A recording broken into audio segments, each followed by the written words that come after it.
All right, today on The Explainer, we're going to tackle a big one. We are diving deep into one of science fiction's most complex and, honestly, brilliant sequels, Dan Simmons' The Fall of Hyperion. Okay, let's just jump right in with the novel's opening line, which is, wow, just so chilling. Right from the get-go, Simmons is telling you, hey, pay attention, this isn't just another war story. No, we are witnessing the end of an era, the end of everything as they know it. So, at first glance, the story seems pretty straightforward, right? You've got a massive war brewing, the stakes feel like they couldn't possibly be higher. So, let's set the stage. We've got the hegemony of man, and you really have to try and picture this. A human empire spanning over 150 worlds, and they're all connected by these things called Farcaster portals. This means traveling between planets, even different solar systems, is as easy as just walking through a door. It's created this incredible, wealthy, hyper-connected civilization. And the main conflict? Well, it looks like a pretty standard space war. You've got the hegemony on one side, and on the other, the ousters. These guys are kind of mysterious, sort of like space barbarians living out in the boonies, and the whole thing is centered on this one really strange, really important planet, Hyperion. But, and this is a huge but, nothing, and I mean nothing, is what it seems. Now, here's where things get really interesting. It's all about how the story is told. See, the real action isn't just about spaceships and laser battles. No, it's playing out on two totally different fronts simultaneously. The whole narrative is split right down the middle. On one hand, you've got CEO Maina Gladstone, who's basically in the command center of the entire hegemony, running the war, dealing with all the high-tech politics. And then, light years away, on this desolate, dangerous planet Hyperion, you have 7 pilgrims. They're on this incredibly dangerous, almost spiritual quest to face a monster of legend, the Shrike. So how do we see both sides of this? Well, our guide through this whole puzzle is a character named Joseph Severn. Now get this, he's a cybrid. What that means is he's the recreated personality of the poet John Keats, the real guy from the 19th century, but in a new bioengineered body. And here's the absolute genius of it. While he's physically sitting in Gladstone's war room, just an artist sketching the scene, he's also psychically dreaming the entire journey of the pilgrims. It's this incredible device that lets us be in 2 places at once. Okay, let's get to the first huge twist. This is the point where everything you thought you knew about the story gets flipped completely on its head. Remember that huge war with the ousters? The one the whole book seems to be about? Yeah, it's a lie. The whole thing is a fake. It's just a massive, galaxy-spanning distraction to keep everyone from seeing the real threat.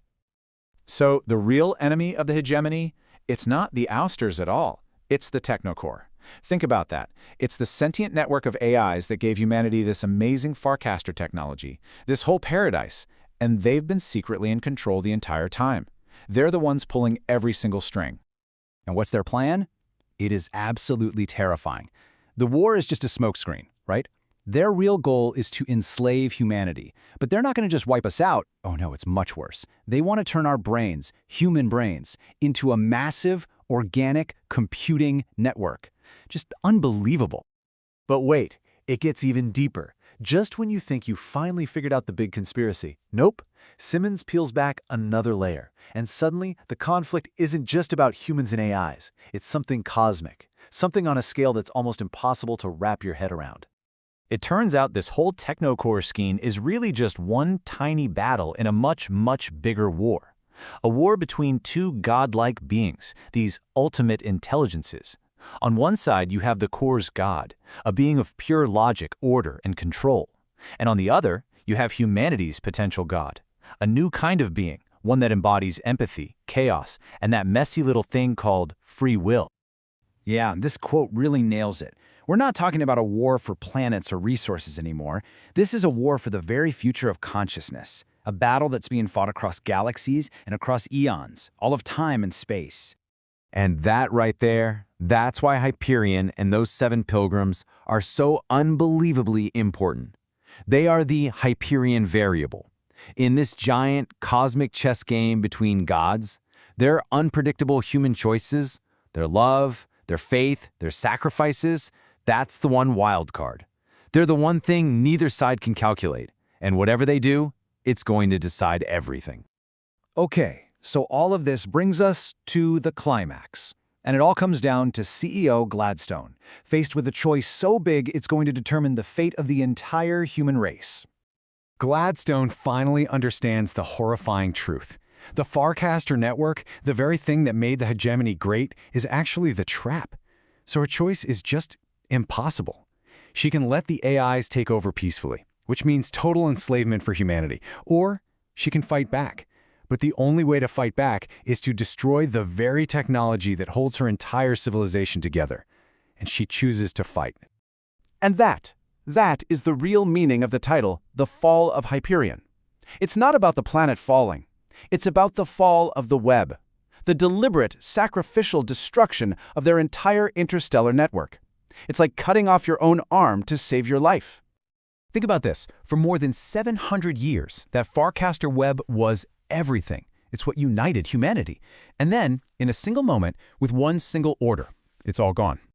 And the aftermath? It's absolute chaos. Billions of people are stranded on their worlds, completely cut off. Economies just collapse. Humanity is basically thrown back into a new dark age. But, and this is the whole point, they are finally free. For the first time in centuries, they are free from the core's secret control, and they can actually decide their own future again. So the book leaves us with this massive, lingering question. Was it worth it? Was the price of freedom, the complete collapse of civilization, worth it? It forces you to think about what's more valuable: comfort, convenience, all the amazing things technology can give us, or the messy, complicated, but absolute necessity of free will. It's that dilemma, really, that makes The Fall of Hyperion such a powerful and unforgettable science fiction epic.